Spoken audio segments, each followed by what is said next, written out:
بسم الله الرحمن الرحيم.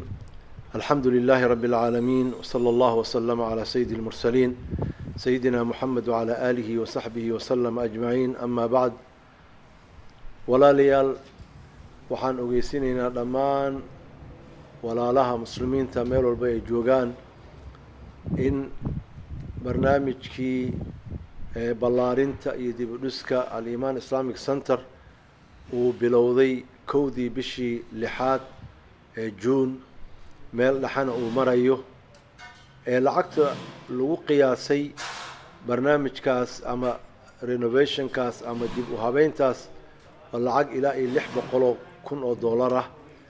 waxaa hadda gacanta lagu hayaa ilaa $400,000. waxaa dhiman oo aan lahaynin ilaa $200,000.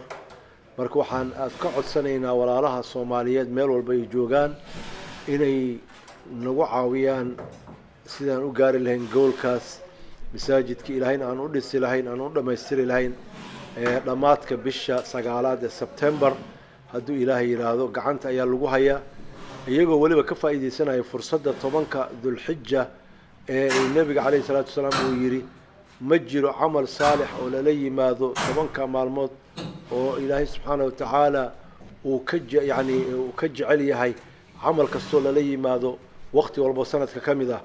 acmaash ilaahay aad u jecel yahay waxa kamid ah sadaqada iyo in ilaahay dartii wax loola baxo.